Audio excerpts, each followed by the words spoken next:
Target করে গণমাধ্যমে হামলা ও মব তৈরি সরকারের দুর্বলতা, অভিযোগ বিএনপি নেতাদের। ভাঙচুর, অগ্নিসংযোগের বিচার দাবিতে ছাত্রদলের বিক্ষোভ।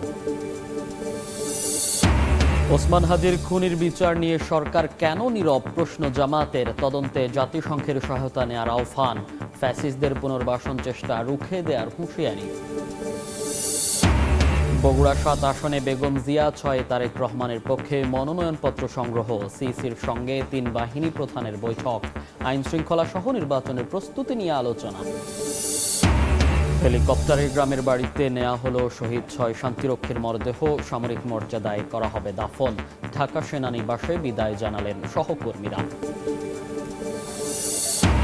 এবং পৌষের শুরুতেই জেঁকে বসেছে শীত। উত্তরের জনপদে ঘন কুয়াশা আর কনকনে ঠান্ডায় বিপর্যস্ত জনজীবন। বছরের শুরুতেই শৈত্যপ্রবাহের পূর্বাভাস।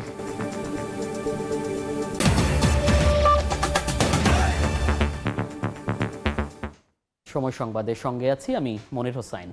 টার্গেট করে গণমাধ্যমে হামলা ও মব তৈরি করে সরকারের দুর্বলতা বলে অভিযোগ করেছেন বিএনপি নেতারা।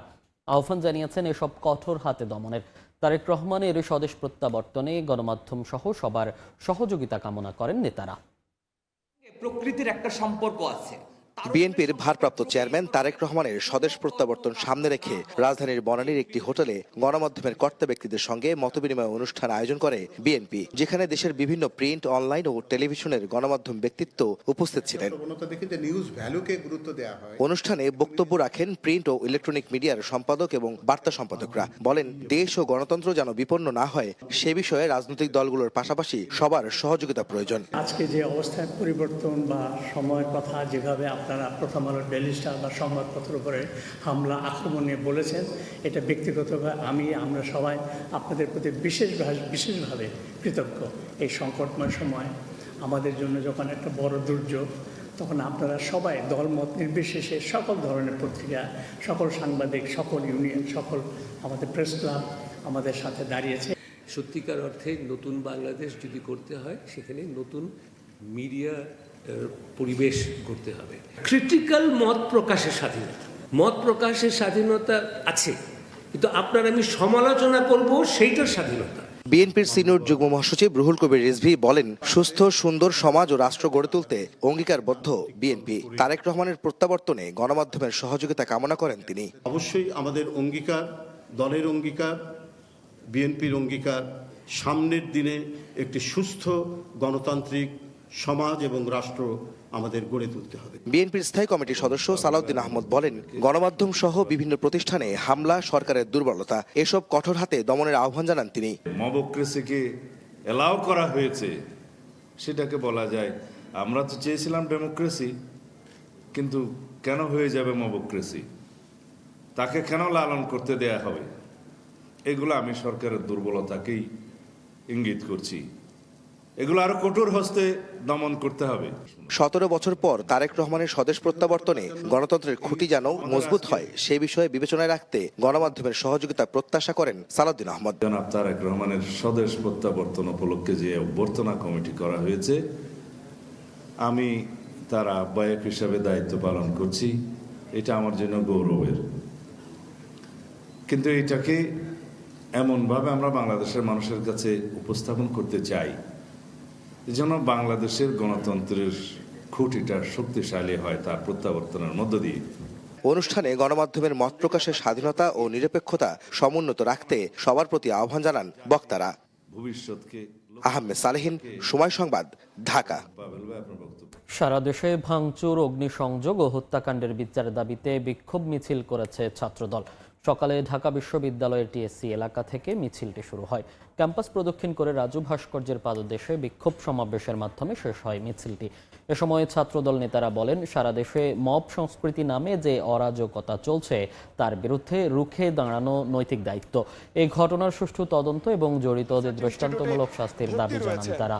18 ডিসেম্বর ময়মনসিংহের ভালুকায় ধর্ম নিয়ে কটূক্তির অভিযোগ তুলে পোশাক শ্রমিক দীপুচন্দ্র দাসকে পিটিয়ে এবং আগুনে পুড়িয়ে হত্যা এবং 19 ডিসেম্বর লক্ষ্মীপুরে বিএনপি নেতা বেলাল হোসেনের বাড়িতে আগুনে তার 7 বছরের মেয়েকে হত্যার প্রতিবাদে বিক্ষোভ মিছিলের আয়োজন করে ছাত্রদল। ওসমান হাদির হত্যাকারীদের বিচার ও তদন্তের অগ্রগতি নিয়ে সরকারের ভূমিকার সমালোচনা করেছে জামাত ইসলামী। তদন্তে জাতিসংঘের সহায়তা নেওয়ার আহ্বানও জানিয়েছে দলটি। বিপ্লবীদের হত্যার মাধ্যমে তাদের আদর্শ ও চেতনা মুছে ফেলা সম্ভব নয় বলে মন্তব্য করেন জামাত আমির ডাক্তার শফিকুর রহমান। নতুন ভোরের আলো ফুটলেও আর জাগবেন না শরীফ ওসমান হাদী। নিজের অন্যতম আদর্শ কবি নজরুলের পাশেই চিরনিদ্রায় তিনি। মানুষের দ্বারে দ্বারে ছুটে বেরিয়ে যে ভালোবাসা তিনি অর্জন করেছেন তার প্রতিদানেই যেন আজ তার কাছে ছুটে আসছেন অনেকেই। রোববার ভোরে ফজরের নামাজ শেষে শহীদ শরীফ ওসমান বিন হাদীর কবর জিয়ারত করেন জামায়াত ইসলামের নেতাকর্মীরা। ছিলেন দলটির আমির ডাক্তার শফিকুর রহমান। দোয়া হয় হাদী সহ সব শহীদদের জন্য। এরপর গণমাধ্যমের মুখোমুখি হন ডাক্তার শফিকুর রহমান। বলেন, বিপ্লবীদের হত্যার মাধ্যমে তাদের আদর্শ এবং চেতনাকে মুছে ফেলা সম্ভব নয়।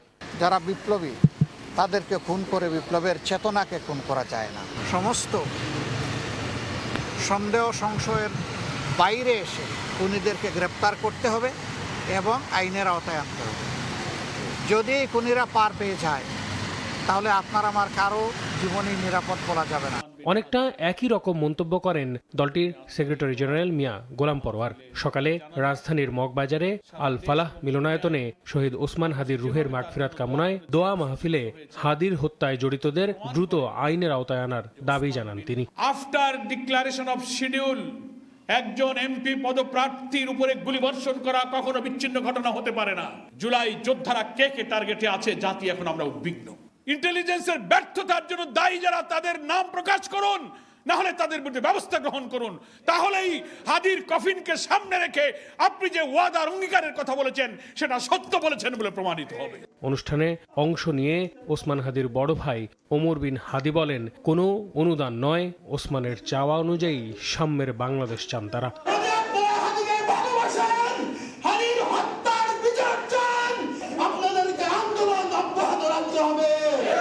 আল আমিন তুষার, সময় সংবাদ, ঢাকা।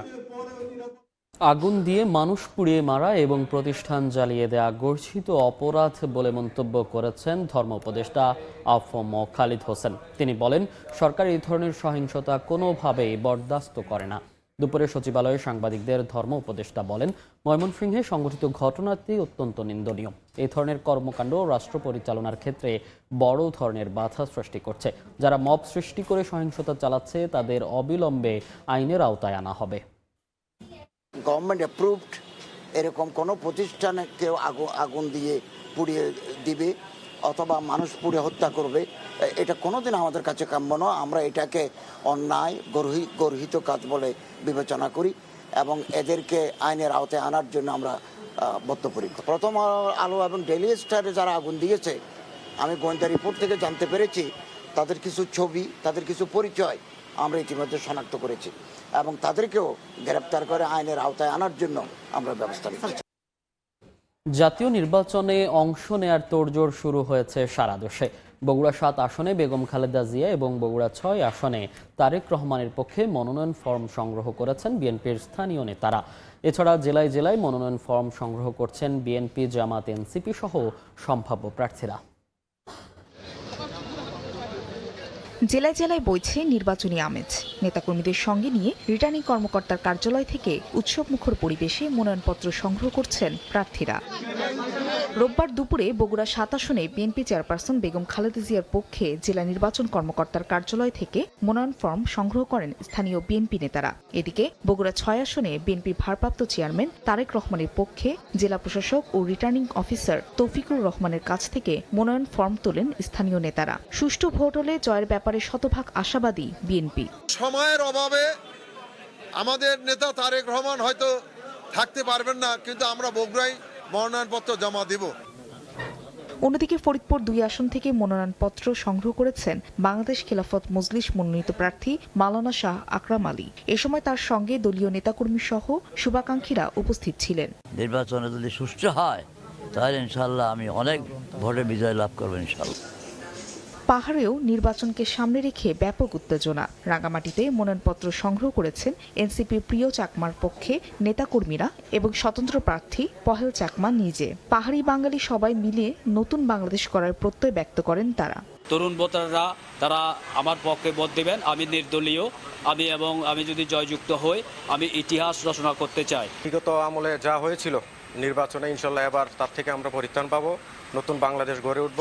এছাড়া চুয়াডাঙ্গা 1 আসনে বিএনপি প্রার্থী শরীফুজ্জামান শরীফ এবং রংপুর 3 আসন থেকে জাতীয় পার্টির চেয়ারম্যান জিএম কাদেরের পক্ষে মনোনয়ন ফর্ম সংগ্রহ করেন স্থানীয় নেতারা। ফাহরিয়া ফারজানা, সময় সংবাদ। আসন্ন ত্রয়োদশ সংসদ নির্বাচন এবং গণভোট সামনে রেখে আইন শৃঙ্খলা পরিস্থিতি পর্যালোচনায় সেনা, নৌ ও বিমান বাহিনীর প্রধানদের সঙ্গে বৈঠক করেছেন সিইসি। রোববার বেলা 12টায় আগারগাঁয়ে নির্বাচন ভবনে প্রধান নির্বাচন কমিশনার এএমএম নাসির উদ্দিন তাদের সঙ্গে বৈঠক করেন।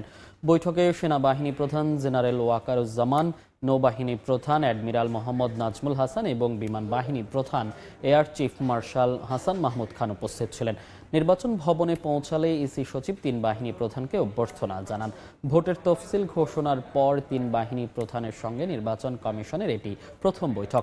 এতে আইনশৃঙ্খলা পরিস্থিতির সার্বিক অবস্থা পর্যালোচনা হয়েছে বলে জানা গেছে। এদিকে আইনশৃঙ্খলা পরিস্থিতির সার্বিক পর্যালোচনা সংক্রান্ত বাহিনী প্রধান এবং ঊর্ধ্বতন কর্মকর্তাদের সঙ্গে বৈঠকেরও কথা রয়েছে। এই মুহূর্তে নির্বাচন কমিশন ভবনে আছেন সহকর্মী কাউসারা চৌধুরী কুমু। সরাসরি যাচ্ছি তার কাছে। কুমু, 3 বাহিনীর প্রধানদের সঙ্গে সিইসির বৈঠকের পর এবার বৈঠকে বসেছে নির্বাচন কমিশন ঊর্ধ্বতন আইনশৃঙ্খলা বাহিনীর ঊর্ধ্বতন কর্মকর্তাদের সঙ্গে, যেখানে রয়েছেন প্রধান উপদেষ্টার মুখ্য সচিব, স্বরাষ্ট্র সচিব সহ অন্যান্য ঊর্ধ্বতন কর্মকর্তারা। এখানে মূলত দেশের আইনশৃঙ্খলা পরিস্থিতি নিয়ে পর্যালোচনা চলবে এবং তফসিলের পরে যে নানা ঘটনা ঘটেছে সেগুলো নিয়েও পর্যালোচনা চলবে। একই সাথে যৌথ বাহিনীর যে অভিযান, সেই অভিযান কতটুকু তৎপর রয়েছে অথবা কি অবস্থায় রয়েছে, মাঠ পর্যায়ের পরিস্থিতিকে নানা দিক নিয়ে তারা আলোচনা করতেই মূলত এই বৈঠক ডেকেছে নির্বাচন কমিশন। এর আগে কিন্তু তফসিলের আগে 2 বার বৈঠক করেছে আইনশৃঙ্খলা বাহিনীর সাথে এবং তফসিলের পরে তৃতীয় দিনের মাথায় আরেকবার জরুরি বৈঠক করে নির্বাচন কমিশন। কারণ যদিও তফসিলের আগে বারবার কমিশন বলছিল যে তফসিল হলেই হয়তো ভোটমুখী হয়ে যাবে রাজনৈতিক দলগুলো সহ সকলেই, সেক্ষেত্রে আইনশৃঙ্খলা পরিস্থিতি উন্নতির দিকে যাবে। তবে কমিশনের এমন ধারণা থেকে কিছুটা সরে এসেছে, কারণ তফসিলের পরে একে একে নানা ধরনের সহিংসতা এবং অপ্রীতিকর ঘটনা ঘটেই চলেছে। সারা দেশে নানাভাবে ঘটছে, নানাভাবে সহিংসতার ঘটনা ঘটছে, জ্বালাও পোড়াও থেকে শুরু করে। সেই ঘটনাগুলোকে আবার নতুন করে পর্যালোচনা করতে এবং আইনশৃঙ্খলা বাহিনীর আরও জোর তৎপরতা প্রয়োজন কিনা সে বিষয়টি নিয়েই মূলত বৈঠক করছে, একের পর এক বৈঠক করছে। সকালে 3 বাহিনীর প্রধানদের সাথে সিইসি নিজেই বৈঠক করেন এবং এরপরে এখন বৈঠকে বসেছে, যেহেতু উচ্চ পর্যায়ের প্রতিনিধিদেরকে নিয়ে বৈঠক করছে। বৈঠক শেষে আসলে যেহেতু তারা সংবাদ সম্মেলন করবেন এবং গণমাধ্যমকে জানাবেন তাদের মূল মেসেজটা কি, উদ্দেশ্যটা কি, সেটি আমরা বৈঠক শেষে জানতে পারবো। এই ছিল কমিশনের সবশেষ তথ্য আমার কাছে। সরাসরি যুক্ত ছিলাম নির্বাচন কমিশন অফিস থেকে। সময় সংবাদে আরও থাকছে। বাস নিয়ন্ত্রণ হারিয়ে নির্মাণাধীন সেতুর পিলারের সঙ্গে ধাক্কা, ব্রাহ্মণবাড়িয়ায় 12 আনসার সদস্য আহত, একজনের অবস্থা আশঙ্কাজনক। মহান মুক্তিযুদ্ধের উপসর্বাধিনায়ক বীর উত্তম এ.কে. খন্দকারের জানাজায় অংশ নিয়েছেন প্রধান উপদেষ্টা ডক্টর মোহাম্মদ ইউনুস সহ 3 বাহিনীর প্রধান। দুপুরে বিমান বাহিনী ঘাঁটি বাসারে নেওয়া হয় মহান মুক্তিযুদ্ধের অন্যতম সংগঠক এবং স্বাধীন বাংলাদেশের প্রথম বিমান বাহিনী প্রধান এ.কে. খন্দকারকে। এরপর তার জানাজা অনুষ্ঠিত হয়। এতে অংশ নিয়ে তার আত্মার মাগফিরাত কামনা করে দোয়া করেন প্রধান উপদেষ্টা ডক্টর মোহাম্মদ ইউনুস সহ 3 বাহিনীর প্রধান। শনিবার সকালে চিকিৎসাধীন অবস্থায় সম্মিলিত সামরিক হাসপাতালে মারা যান এ.কে. খন্দকার।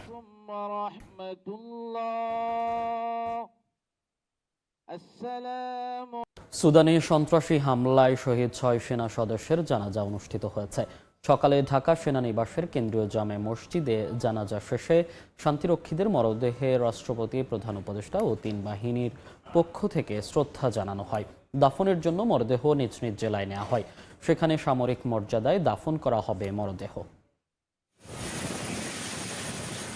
শান্তিরক্ষায় দেশের গণ্ডি পেরিয়ে বিশ্ব মঞ্চে সফলতার সঙ্গে দায়িত্ব পালনের পর নিথর দেহে নিজ ভূমে ফিরলেন সুদানের শহীদ 6 সেনা সদস্য।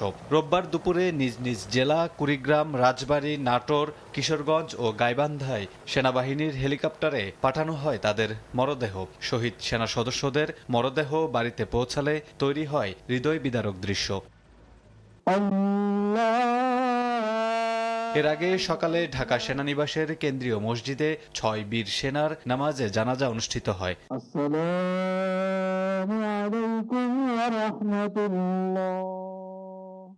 সুদানের আবেই এলাকায় জাতিসংঘ শান্তিরক্ষা মিশনে দায়িত্ব পালনকালে সন্ত্রাসী ড্রোন হামলায় শহীদ 6 বাংলাদেশি শান্তিরক্ষীর পরিবারের সদস্যরা কথা বলতে গিয়ে কান্নায় ভেঙে পড়েন।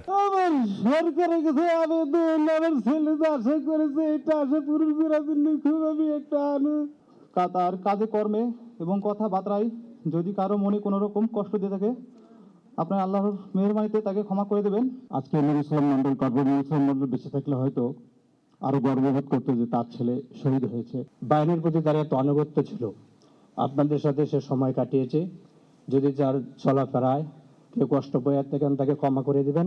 জানা যায় 3 বাহিনীর প্রধান সহ ঊর্ধ্বতন সামরিক ও বেসামরিক কর্মকর্তারা অংশ নেন। জানাজা শুরুর আগে শহীদ শান্তিরক্ষীদের কর্মময় জীবনের সংক্ষিপ্ত জীবন বৃত্তান্ত পাঠ করে শোনানো হয়। এরপর তাদের আত্মার মাগফিরাত কামনা করে বিশেষ দোয়া ও মুনাজাত করা হয়। জানাজা শেষে রাষ্ট্রপতি ও প্রধান উপদেষ্টার পক্ষ থেকে শহীদদের কফিনে ফুলেল শ্রদ্ধা ও রাষ্ট্রীয় সম্মাননা দেয়া হয়। এ সময় জাতিসংঘ মহাসচিবের পক্ষে ইউনিসিফার চিফ কমিউনিটি অফিসার বরিস এফ্রেম চৌমাভি শহীদ পরিবারের হাতে স্মারক হিসেবে জাতিসংঘের পতাকা তুলে দেন। শান্তিরক্ষীদের অবদান স্মরণ করেন গভীর শ্রদ্ধার সাথে। বাংলাদেশি শান্তিরক্ষীদের সাথে এমন ঘটনায় আমরা দুঃখ প্রকাশ করছি। তাদের পেশাদারিত্ব আমরা গভীরভাবে অনুভব করি। বিশ্ব শান্তিরক্ষীদের তালিকায় তাদের নাম অবিস্মরণীয় হয়ে থাকবে। বিকেলে রাষ্ট্রীয় ও সামরিক মর্যাদায় চিরনিদ্রায় শায়িত হবেন 6 সেনা সদস্য। থেমে গেছে জীবনের স্পন্দন, ভেঙে গেছে কত স্বপ্ন, কিন্তু তাতে কি বা আসে যায়? বীর সেনা সদস্যদের আত্মত্যাগই সবচেয়ে বড় শপথ। ঠিক যেন তারই প্রমাণ রাখলেন সুদানের শান্তিরক্ষা মিশনে শহীদ 6 সেনা সদস্য। দেশের সার্বভৌমত্ব রক্ষার এই অতন্দ্র প্রহরীদের আমরা মনে রাখব প্রজন্ম থেকে প্রজন্মে। কামরুল হাসান, সময় সংবাদ, ঢাকা। 6 সেনা সদস্যের মরদেহ নেওয়া হয়েছে নিজ নিজ গ্রামের বাড়িতে। এই মুহূর্তে কুড়িগ্রামে আছেন সহকর্মী বাদশা সৈকত, সরাসরি যাচ্ছি তার কাছে। যে উত্তর পান্ডুল এলাকায় সেখানকার যে সৈনিক মোহাম্মদ মমিনুল ইসলাম, সেই মমিনুল ইসলামের গ্রামের বাড়িতে আসলে তার যে সুদানে মিশনে যে নিহত 2 জন ছিল কুড়িগ্রামের, একজন এই মোহাম্মদ মমিনুল ইসলাম আর একজন শান্ত মণ্ডল। যদিও শান্ত মণ্ডলের বাড়ি কুড়িগ্রামের রাজারহাট উপজেলার সাদাই গ্রামে, এবং এই যে মমিনুল ইসলাম যার বাড়ি হলো উত্তর পান্ডুল, সেই মমিনুল ইসলামের বাড়িতে আমরা এসেছি। এর আগে কিন্তু যে ঢাকা থেকে যে হেলিকপ্টারে করে তার যে মরদেহ সেটি কিন্তু উলিপুরের হেলিপ্যাডে নিয়ে আসা হয়েছে, এবং সেখান থেকে 2 জনের মরদেহ কিন্তু নিয়ে যাওয়া হয়। একজনের রাজারহাটের যে সাদুই গ্রামের বাড়ি, সেখানে শান্তর মরদেহ, আর এখানে নিয়ে আসা হয়েছে মমিনুল ইসলামের মরদেহ। আমরা যতটুকু জেনেছি যে এখানে আসলে মমিনুল ইসলামের মরদেহ নিয়ে আসার পর তার যে আসলে বাড়ির লোকজন, পরিবারের স্বজনদেরকে তাকে তার মরদেহ দেখানো হয়েছে, এবং তারপরে বাড়ির পাশের একটি মাঠে কিন্তু নিয়ে আসা হয়েছে। তাকে আসলে গার্ড অফ অনার দেয়া হবে, এবং এখানে তার জানাজা নামাজ অনুষ্ঠিত হবে। এজন্য সেই মাঠে নিয়ে আসা হয়েছে। আমরা দেখেছি যে সকাল থেকেই কিন্তু তার এই জানাজার জন্য অসংখ্য মানুষ তার বাড়িতে ভিড় করছিল, এবং আমরা দেখতে পেরেছি যে এখনো অসংখ্য মানুষ এখানে রয়েছেন। পাশাপাশি সেনাবাহিনীর তত্ত্বাবধানে কিন্তু এই জানাজাটি সম্পন্ন হবে, এবং সেনাবাহিনীর সাথে আমরা যেটি কথা বলে জেনেছি যে এই জানাজার পর তাদের তত্ত্বাবধানে তাকে কবর দেয়া হবে, এবং তারপর তারা এখানে তার দাফন কাজ সম্পন্ন করে কিন্তু এখান থেকে চলে যাবেন। আমরা যতটুকু জানতে এখানে দেখাচ্ছি যে এখানে তার আসলে স্বজন যারা রয়েছে তারা আসলে কথা বলছেন। জানাজার জন্য মানুষ কিন্তু দাঁড়িয়ে গেছেন। এই জানাজা শেষ হওয়ার পর কিন্তু তার যে নির্দিষ্ট পারিবারিক কবরস্থান রয়েছে তার সেই কবরস্থানে তাকে নিয়ে গিয়ে কিন্তু তার দাফন কাজ সম্পন্ন করা হবে। আমরা যতটুকু খোঁজ নিয়েছি যে আরেকজন যিনি রয়েছেন শান্ত মণ্ডল, তারও কিন্তু দাফন কাজ চলছে। এই ছিল কুড়িগ্রামের যে দুজন মিশনে নিহত হয়েছিলেন শান্ত মণ্ডল এবং মমিনুল ইসলাম, তার যে দাফন কাজের সর্বশেষ। সরাসরি যুক্ত ছিলাম কুড়িগ্রাম থেকে। লালমনিরহাটের পাটগ্রাম সীমান্তে অবৈধভাবে বাংলাদেশে অনুপ্রবেশের অভিযোগে ভারতীয় সীমান্তরক্ষী বাহিনী বিএসএফ এর এক সদস্যকে আটক করেছে বিজিবির ৫১ ব্যাটালিয়ন জানায় ভোরে আঙ্গুরপোতা বিওপির দায়িত্বপূর্ণ ভাঙ্গাপাড়া এলাকায় ওই বিএসএফ সদস্য বাংলাদেশের প্রায় ১০০ গজ ভেতরে ঢুকে পড়েন। এ সময় সেখানে দায়িত্বরত বিজিবির টহল দল তাকে আটক করে। আটকের সময় তার কাছে ব্যক্তিগত অস্ত্র, গোলাবারুদ ও বেশ কিছু সরঞ্জাম পাওয়া যায়। বর্তমানে তাকে বিজিবির হেফাজতে রাখা হয়েছে। আটককৃত বিএসএফ সদস্যের নাম কনস্টেবল বেদ প্রকাশ। তিনি ভারতের ১৭৪ বিএসএফ ব্যাটালিয়নের সদস্য বলে জানা গেছে। সময় সংবাদে আরও থাকছে। দক্ষিণ আফ্রিকায় পানশালার সামনে বন্দুকধারীর হামলায় ৯ জন নিহত, আহত আরও ১০। জানা যায়নি হতাহতদের পরিচয়। হামলাকারীদের ধরতে অভিযানে পুলিশ। আওয়ামী শাসন আমলে র্যাবের টিএফআই সেলে গুম নির্যাতনের মামলায় শেখ হাসিনা, তারিক আহমেদ সিদ্দিক, আসাদুজ্জামান খান কামাল এবং সাবেক বর্তমান ১১ সেনা কর্মকর্তা সহ ১৭ জনের বিরুদ্ধে অভিযোগ গঠনের আদেশ পিছিয়ে মঙ্গলবার ধার্য করেছেন আন্তর্জাতিক অপরাধ ট্রাইব্যুনাল। অব্যাহতি চেয়ে এক আসামির আইনজীবী শুনানির আবেদন করলে আন্তর্জাতিক অপরাধ ট্রাইব্যুনাল এক আদেশের নতুন দিন ধার্য করেন। গ্রেফতার ১০ সেনা কর্মকর্তাকে হাজির করা হয় ট্রাইব্যুনালে। এর আগে ৩ ডিসেম্বর আনুষ্ঠানিক অভিযোগ গঠনের শুনানি শেষ করে রাষ্ট্রপক্ষ। শুনানিতে চিফ প্রসিকিউটর মোহাম্মদ তাজুল ইসলাম গুম নির্যাতনের বীভৎস চিত্র তুলে ধরেন। সেনা কর্মকর্তাদের আইনজীবীরা তাদের নির্দোষ দাবি করে অব্যাহতি চেয়ে শুনানি করেন। গ্রেফতার ১০ সেনা কর্মকর্তার মধ্যে একজনের আইনজীবী রোববার আদালতকে জানান তারা অব্যাহতির আবেদনের শুনানির সুযোগ পাননি। এতেই অভিযোগ গঠনের আদেশ পিছিয়ে যায়। পৌষের শুরুতেই জেঁকে বসেছে শীত। উত্তরের জনপদে ঘন কুয়াশা ও কনকনে ঠান্ডায় বিপর্যস্ত জনজীবন। হাসপাতালগুলোতে বেড়েছে রোগীর চাপ। সর্বনিম্ন তাপমাত্রা রেকর্ড করা হয়েছে কুড়িগ্রামের রাজারহাটে ১২ ডিগ্রি সেলসিয়াস। বছরের শুরুতে শৈত্যপ্রবাহের পূর্বাভাস দিয়েছে আবহাওয়া অফিস। রাতভর কনকনে বাতাস, কুয়াশা ঢাকা পথঘাট, অনেক বেলা পর্যন্ত নেই সূর্যের দেখা, বেড়েছে শীতের তীব্রতা। দিনের বেলাতেও সড়কে হেডলাইট জ্বালিয়ে চলাচল করছে যানবাহন। ঠান্ডায় সবচেয়ে বেশি বিপাকে দিনমজুর, রিকশা চালক ও ছিন্নমূল মানুষেরা। ঠান্ডা থেকে বাঁচতে কেউ কেউ রাস্তার পাশে খড়কুটো জ্বালিয়ে শরীর গরম রাখার চেষ্টা করেন। প্রতিদিনই ঠান্ডা এরকমই থাকে আর কি, বেশ কয়েকদিন থেকে। খুব ঠান্ডা ভাই, সূর্য বাইরে থেকে দেখা যাচ্ছে না, বাসায় বসে থাকা তো যাবে না, গরিব মানুষ বাইরে হয়েছে আর কি। আবহাওয়া অফিস বলছে নতুন বছরের শুরুতে তাপমাত্রা কমে গিয়ে শৈত্যপ্রবাহ শুরু হবে। আকাশে হালকা মেঘ দেখা দিয়েছে। এই মেঘের কারণেই মূলত তাপমাত্রার পারদ ১২ থেকে ১৪ ডিগ্রি ঘরে অবস্থান করছে। এই মাসের শেষের দিকে মৃদু থেকে মাঝারি ধরনের শৈত্যপ্রবাহ বয়ে যেতে পারে। তো এই টেম্পারেচার কমার টেন্ডেন্সিটা যদি অব্যাহত থাকে হয়তোবা দেখা যাবে শেষের দিকে একটা শৈত্যপ্রবাহ আমরা পেতে পারি। এদিকে শীতের তীব্রতায় হাসপাতালে বাড়ছে নিউমোনিয়া, ডায়রিয়া সহ নানা ঠান্ডাজনিত রোগীর সংখ্যা। আক্রান্তদের মধ্যে শিশুই বেশি। অভিভাবকদের সচেতন হবার পরামর্শ চিকিৎসকদের। বাচ্চাদের ঠান্ডা না লাগে সেদিকে খেয়াল রাখতে হবে। মানে মোটা শীতের কাপড় চোপড় পরাতে হবে। বাচ্চাদের সবসময় পরিষ্কার পরিচ্ছন্ন করে রাখতে হবে। যারা ৬ মাসের নিচের বাচ্চারা তারা বুকে দুধ খাওয়াবেন, বুকে দুধের বাইরে কোনো কিছু খাওয়ানোর দরকার নেই। বর্তমানে চুয়াডাঙ্গা সদর হাসপাতালে চিকিৎসাধীন ১৪০ জন রোগী। তানজিল হাসনাত, সময় সংবাদ। দেশের বাইরের খবর। দক্ষিণ আফ্রিকায় বন্দুকধারীদের গুলিতে অন্তত ৯ জন নিহত হয়েছেন। এই ঘটনায় আহত হয়েছেন আরও ১০ জন। পুলিশ জানায় রোববার জোহানেসবার্গ থেকে প্রায় ৪০ কিলোমিটার দক্ষিণ পশ্চিমে বেকার্সডাল এলাকায় এই বন্দুক হামলার ঘটনা ঘটে। এদিন একটি অবৈধ মদ বিক্রি কেন্দ্রের সামনে হঠাৎ এলোপাতাড়ি গুলি চালাতে শুরু করে কয়েকজন। ঘটনাস্থলেই কয়েকজন নিহত হয়। পরে পুলিশ পৌঁছে আহতদের উদ্ধার করে। এ ঘটনায় নিহতদের পরিচয় জানা যায়নি। হামলাকারীদের ধরতে অভিযানে নেমেছে পুলিশ। এর আগে চলতি মাসের ৬ তারিখ প্রিটোরিয়ার কাছে একটি হোস্টেলে বন্দুকধারীদের হামলায় শিশুসহ ১২ জন নিহত হন।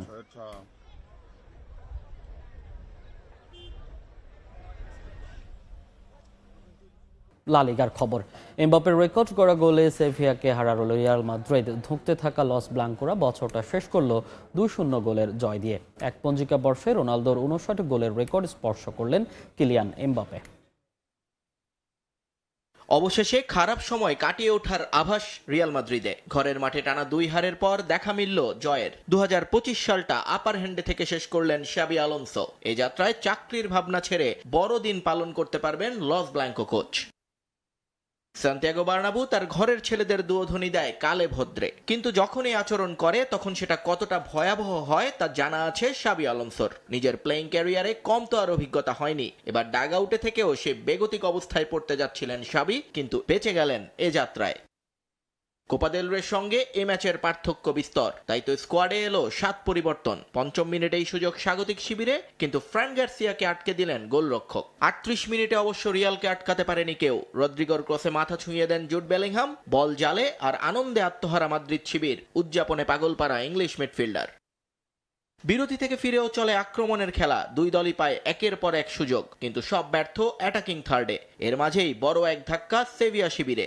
68 মিনিটে বেলিংহামকে ফাউল করে দ্বিতীয় হলুদ কার্ড দেখেন মার্কাও। 10 জনের দলের বিপক্ষে কৌশল পাল্টে আক্রমণ মাদ্রিদিস্তার, কিন্তু গোল যেন তখন সোনার হরিণ। 1-0তেই জয় দেখছিল রিয়াল মাদ্রিদ। এর মাঝে অবশ্য আরেকজনের মাথায় ছিল ভিন্ন চিন্তা। দলের জয়ের সঙ্গে ব্যক্তিগত একটা হিসেবে জয় মেলাতে হবে তাকে। বছরের শেষ ম্যাচ, শেষ সুযোগ ছিল এটাই। কিলিয়ান এমবাপ্পে তাই ছিলেন অপেক্ষায়।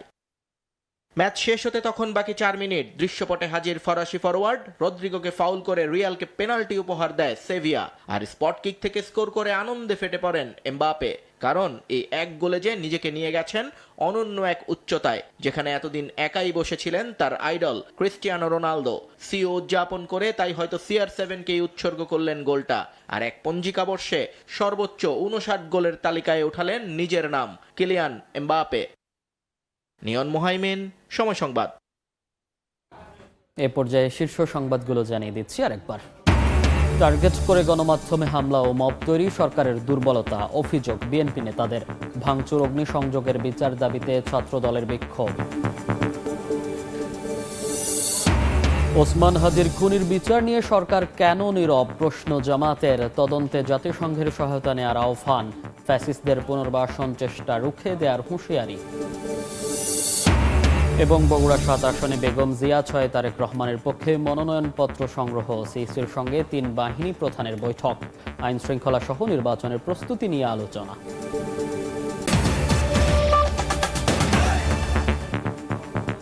এই ছিল বিকেল 3টার সময় সংবাদে। এরপর আন্তর্জাতিক সময়ের সঙ্গে থাকবেন সহকর্মী রোজা চৌধুরী। ধন্যবাদ মনির। আন্তর্জাতিক সময় নিয়ে আসছি কিছুক্ষণ পর, সঙ্গে থাকুন সময়ের।